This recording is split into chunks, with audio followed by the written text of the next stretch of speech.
देखती आंखें सुनते कानों को तसव्वुर हुसैन का आदाब कबूल कीजिए। अब जो कंडीशन है ईरान की वो काफ़ी डिफरेंट है। वहाँ पे मिसाइल जो है दागे जा रहे हैं, लेकिन एक ईरान बेचारा क्या कर सकता है, बाकी मुस्लिम कंट्री जो है उसका साथ नहीं दे सकते। और जो नेशनल सिक्योरिटी काउंसिल का स्टेटमेंट था, जो पेजिशकियान, अब्बास अराक्ची, कालीबाफ साहब जो स्पीकर हैं,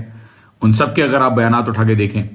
तो पेजिशकियान ने तो पहले ही कह दिया था कि अगर डोनाल्ड ट्रंप बम बरसाएगा ईरान के ऊपर तो मैंने अपने आप को भी इनरोल करा लिया है। ईरानी जो है वो तैयार हैं और ब्रिजेस और पुलों के ऊपर आपने देख लिया था कि लोग खड़े हुए थे। तो हमले से तो कोई नहीं डरता था, ना ही हमले को बंद करने के लिए ईरान ने ये जो सो कॉल्ड सीज फायर कहा जा रहा है वो कबूल की।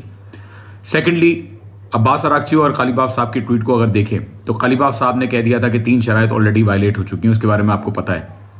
हमला ना करने के वादे के बावजूद और लबनान के इंक्लूजन के बावजूद जो शहबाज शरीफ साहब ने अपने ट्वीट में भी कबूल किया कि लबनान इंक्लूडेड है और सारे मजामती ग्रोह इंक्लूडेड हैं इस पूरे सीज फायर के एग्रीमेंट में, उसके बावजूद इसराइल ने हमला किया लबनान के अंदर और 250 के करीब लोग जो है वो शहीद हो गए इन हमलों में। फिर अब्बास अराक्ची साहब का भी जो ट्वीट आपने सबने देखा कि यहां पे अब डिसाइड करना पड़ेगा अमेरिका को कि या तो इसराइल के थ्रू जंग जारी रखे या तो इसराइल को साथ रख के खत्म करे। बात सारी ये है कि अब लोग पूछते हैं कि क्यों ईरान फिर सीज फायर के लिए यहां पाकिस्तान आ रहा है। बिल्कुल पाकिस्तान आएगा ईरान सीज फायर के लिए और बिल्कुल दिखाएगा दुनिया को ईरान ये 2 चीजें दिखाएगा। एक ये कि अमेरिका अगर ईरान की डिमांड्स मान जाता है, जो कि पहले फ्रेमवर्क जो एक्सेप्टेड था कि 10 पॉइंट्स ईरान के जो है उस पर बात होगी, अगर ये एक्सेप्ट हो जाता है तो ईरान के लिए भी फायदा है और सारी जितने भी मजामती ग्रोह हैं सबके लिए फायदा है और क्लियरली एक शिकस्त होगी अमेरिका को। दूसरा ये, जबकि डोनाल्ड ट्रंप अब पलटी मार रहा है, यूटर्न खा रहा है, लेकिन दूसरा ये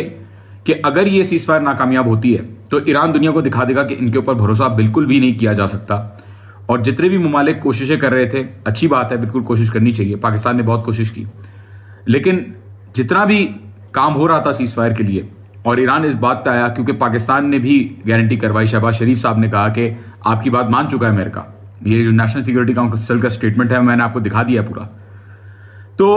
अगर सीज फायर वायलेट होती है आगे भी और अभी अगर अमेरिका पलटी खाता है, इस बात पे यू टर्न मारता है,